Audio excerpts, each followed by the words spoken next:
Assalamualaikum warahmatullahi wabarakatuh. Kami dari kelompok 3 akan mempresentasikan tentang bentuk dan kedaulatan negara Republik Indonesia. Makna kedaulatan. Kedaulatan bahasa Latinnya supremacy, bahasa Inggrisnya sovereignty, bahasa Italianya disebut sovranità yang berarti tertinggi.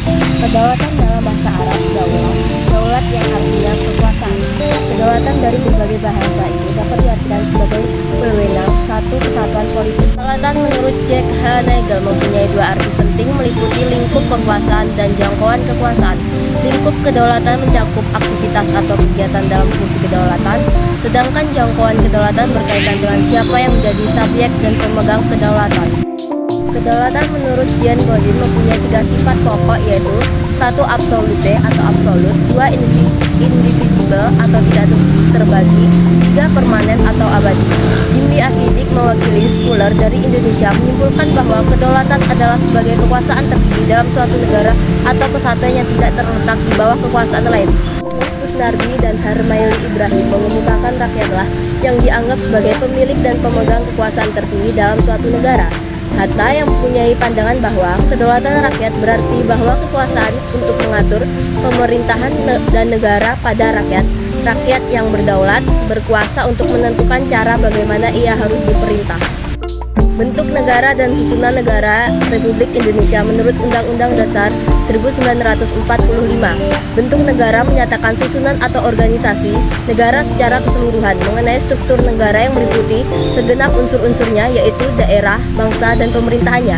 Dalam pasal 1 ayat 1 disebutkan pula bahwa negara Indonesia adalah negara kesatuan yang berbentuk republik. Sesuai dengan musyawarah, Badan PPKI menyimpulkan bentuk negara adalah republik. Hal ini dapat diketahui dari beberapa definisi. 1. Bentuk negara bukan monarki, kerajaan.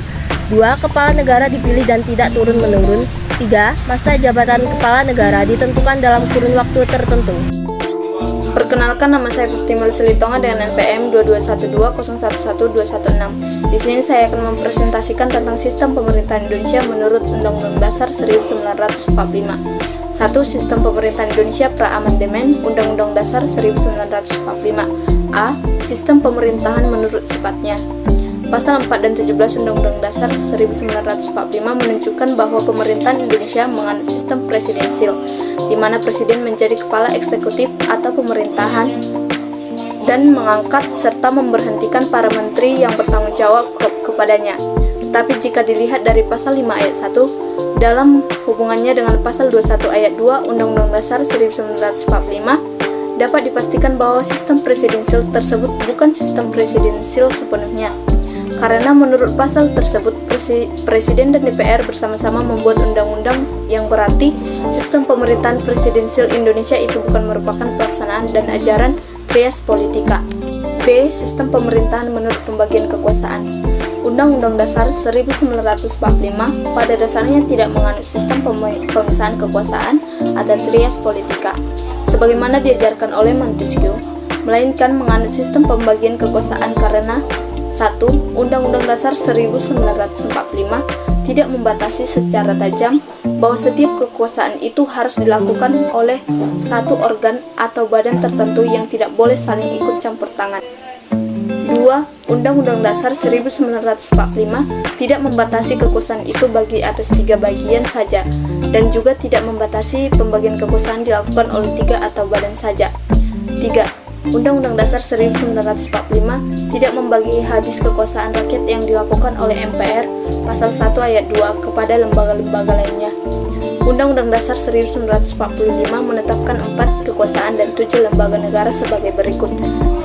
Kekuasaan eksaminatif atau insentif, yaitu Badan Pemeriksa Keuangan atau BPK. 2. Kekuasaan legislatif meliputi A. Dewan Perwakilan Rakyat atau DPR, B. Dewan Perwakilan Daerah atau DPD. C. Pokok pikiran sistem pemerintahan negara Indonesia menurut penjelasan UUD 1945.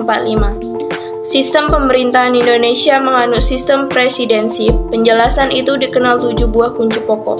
1. Indonesia ialah negara yang berdasarkan atas hukum atau Rechtsstaat. Hal ini berarti bahwa negara atau termasuk di dalamnya pemerintahan dan lembaga-lembaga negara lain Dalam melaksanakan tindakan, apapun harus dilandasi oleh hukum atau dapat dipertanggungjawabkan secara hukum, diakuinya HAM, adanya asas legalitas, adanya suatu peradilan yang bebas.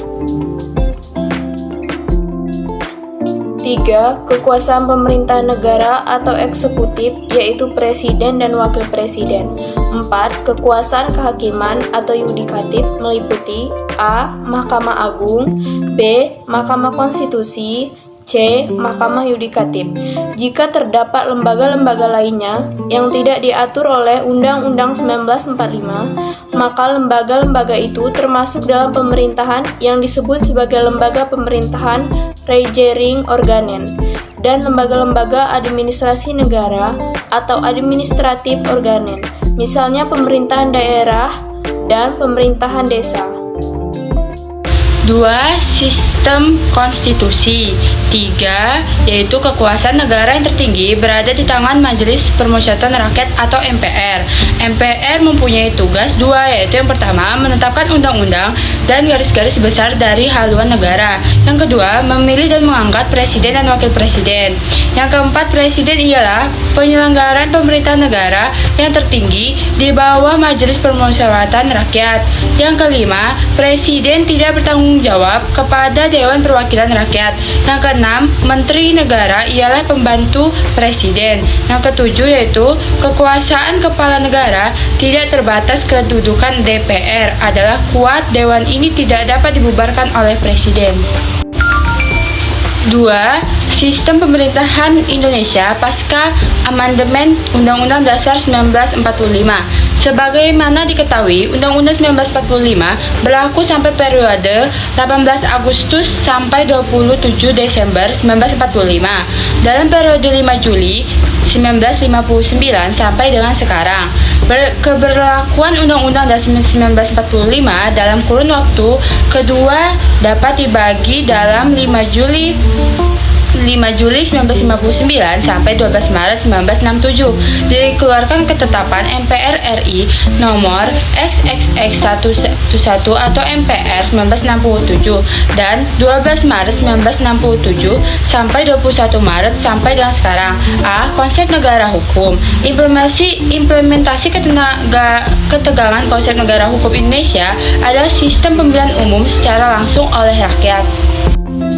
B. Kedudukan dan kekuasaan Presiden RI sangat dominan, lebih-lebih dalam praktek penyelenggaraan negara. Parameter yang terlihat adalah dalam kurun waktu demokrasi terpimpin 1959 sampai 1967, MPRS yang menurut Undang-Undang Dasar merupakan lembaga tertinggi dikendalikan oleh Presiden, sedangkan dalam kurun waktu 1967 sampai 1998, DPR yang menurut Undang-Undang Dasar 1945 dapat mengajukan usul inisiatif RUU tidak melakukan haknya. C. Sistem pemerintahan Undang-Undang Dasar 1945 pasca amandemen menetapkan dengan jelas mengenai sistem presidensial dalam sistem pemerintahan. D. Dudukan MPR dan DPR. Melalui amandemen Undang-Undang Dasar 1945, MPR tidak lagi berkedudukan sebagai lembaga tertinggi negara dan pemenang kedaulatan rakyat tertinggi. Hal ini berimplikasi kepada kewenangan MPR yang dahulu memiliki kedudukan strategis. Melalui amandemen, kewenangannya menjadi: yang pertama, mengubah dan menetapkan Undang-Undang Dasar. Yang kedua, melantik presiden dan wakil presiden. Yang ketiga, memberhentikan presiden dan wakil presiden dalam masa jabatannya menurut Undang-Undang Dasar 1945. Mencermati amandemen Undang-Undang 1945 memberikan implikasi DPR menjadi lembaga suprim di antara lembaga-lembaga negara yang ada. Kondisi ini, kedudukan DPR heavy daripada DPD dan hegemoninya lebih dominan. Dalam proses legislasi DPR, sebagai lembaga penentu kata putus dalam bentuk memberi persetujuan terhadap agenda kenegaraan. Sekian presentasi dari kelompok kami. Semoga ilmunya bermanfaat. Mohon maaf bila ada kesalahan kata-kata. Kami akhiri. Wassalamualaikum warahmatullahi wabarakatuh.